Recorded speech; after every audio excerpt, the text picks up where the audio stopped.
And I would say as a woman, like, you might want to think about how you view other women and how you treat other women, the way that you question them. Okay, guys, we're going to talk about something that I've noticed that is really bothering me, and I can only call it the rise of the Republican snowflake, or the MAGA snowflake, if you will, because I grew up in a time when liberals, I know if you go back far enough, then, you know, the old school religious right were the scoldy ones, the ones always trying to censor things and boycott things and all this and talking about what's offensive.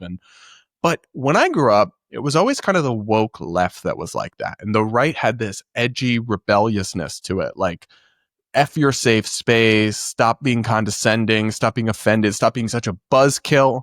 But I have detected in recent months a real shift in right of center politics and media in some spaces towards a kind of MAGA snowflakeism that is really disturbing to me. And we'll start with Fox News offering us an example of that, because Gavin Newsom, the California Democrat, who I've been very critical over the years, is in this big political fight right now with California versus Texas over redistricting, aka gerrymandering.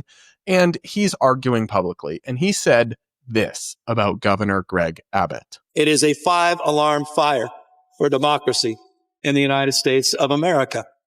Donald Trump, who's trying to light a torch on democracy, continue to try to rig the election. His agenda is failing. His presidency is failing. He knows the headwinds in a midterm. Now he's dialing up for seats. He called Greg Abbott, who doesn't have the courage, doesn't have the conscience, and he has rolled over. And he said, yes, sir, and.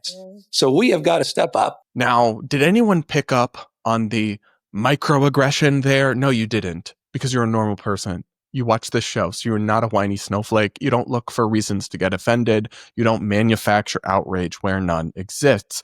But apparently, a Fox News host does.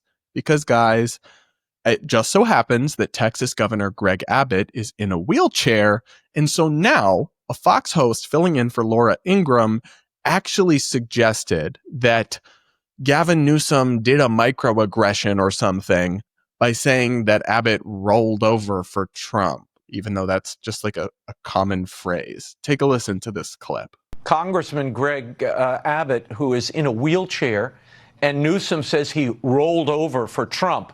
That's almost as bad as Jasmine Crockett calling him Governor Hot Wheels. You know, we asked for a statement, and Newsom's office said something flippant like, you know, oh, you're so woke. He'll get over it. Abbott will get over it. And this is really funny. They put it on screen. Newsom's office responds to rolled over comment in new ad. No, but how woke of you to ask. I'm sorry Greg's feelings were hurt. Poor guy. We hope he recovers. What? How is Fox News making Gavin Newsom seem like the relatable and normal one, and making them seem like the obnoxious snowflakes who are triggered for no reason? Saying someone rolled over as a way of saying that they like capitulated to Trump or to anything is a common expression. It has nothing to do with people in wheelchairs, and it was obviously not intended as some sort of mockery of Greg Abbott for being in a wheelchair, the Republican governor of Texas. Now, the one that they mentioned with Jasmine Crockett, calling him Governor Hot Wheels, I actually think that one is probably making fun of him for being in a wheelchair, and she is nasty like that. But Newsom's remark was totally not meant in that way.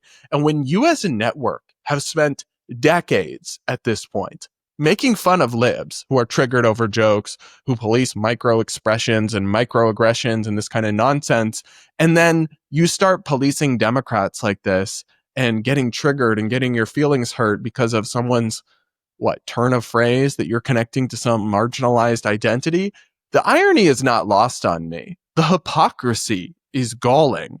And it's just so ridiculous. It's a cheap attempt to kind of avoid talking about the real issue. And it really pisses me off because they are supposed to know better. I made my debut on Fox News like almost 10 years ago at this point, making fun of liberal snowflakes who thought college students needed Care Bears to remind them to brush their teeth and drink glasses of water every day and other ridiculous nonsense. Well, now we got the Fox News Care Bear up here saying, oh, Democrats, you can't say rolled over about somebody who's in a wheelchair. Why not? Grow up. Nobody has this thin skin. Nobody's cancel culture, this woke stuff. No one likes this. don't do it, but just with a MAGA branding or twist to it. It comes off as so disingenuous and dishonest, and I expect better from them. I really do. And that's how I feel about the politicians pulling this crap as well. I have to show you guys this recent clip of Congresswoman Nancy Mace, who used to be a moderate who I liked, but her district got shifted to a more red district, and she just went full extreme, far right, all sorts of stuff. She's now running for governor of South Carolina, so she's getting a lot of press coverage. You have to watch this exchange that Nancy Mace had with a reporter who highlighted a totally legitimate question about something Mace was presenting in terms of public policy, and Nancy Mace went full triggered snowflake feminist and invoked her identity as a woman as a shield from legit criticism. Take a listen to this. It's really something. I noticed that there's one of the accomplishments, things you were touting was the I-526 interchange. Mm-hmm. Well, it was the exit at Long Point Road, Yes. not the interchange, but yeah. But that funding came from the Inflation Reduction Act, which you voted against. Right. Is that an accomplishment then? Is that something you can tout?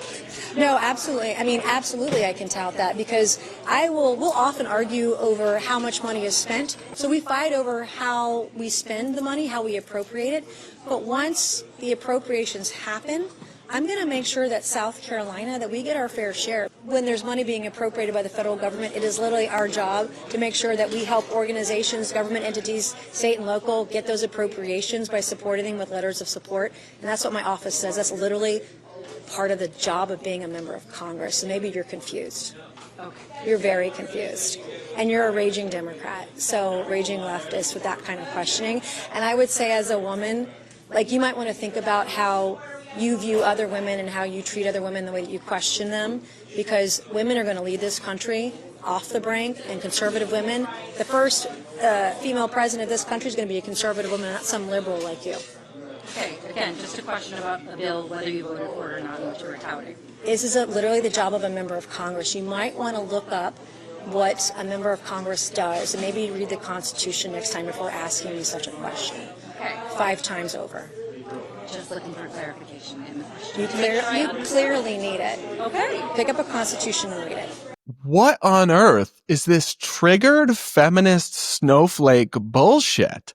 This reporter asked a legitimate question because Nancy Mace was touting as an accomplishment an infrastructure project that was originally funded by a bill she voted against. They're like, wait, is that your accomplishment? Now, there's a legitimate explanation there that in Congress, even when you vote against funding, you still then can advocate when they're distributing that funding for your district. And so what sounds like happened here is that Nancy Mace voted against the original bill, but after it was passed and the money was going to be spent, she used her position as a congresswoman to get a project for her district.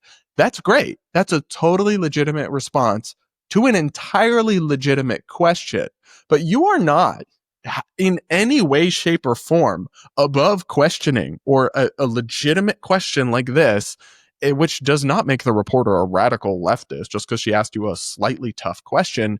You are not above that kind of basic criticism or scrutiny because you are a woman, Nancy Mace. And that is genuinely more of a feminist triggered meltdown than I have seen in years from a Democratic politician. This is the kind of thing that Republicans are supposed to be against, right? When they say, we don't do identity politics. Apparently, some Republicans, like Nancy Mace, not only do identity politics, but do it on steroids to avoid legitimate criticism. You should think about not asking tough questions to a woman as a woman. No, she's doing her job. You should try it sometime instead of constantly playing the victim and getting triggered and avoiding this kind of basic legitimate pushback or scrutiny by citing your identity as a shield. Seriously? We have Republicans pulling this kind of crap in the year of our Lord, 2025. I think it's an abomination, honestly, because it is so bad and so obnoxious when progressives do this, but that's their shtick. They're supposed to do it, right? Like, that's their belief system. When you as a Republican fix your mouth to say, we don't do identity politics, we're going to stop woke, but then the second that it's convenient for you, you become the biggest feminist snowflake on the block. I don't just have zero respect for that. I have negative respect for that. I have contempt for that. That is nothing but contemptuous.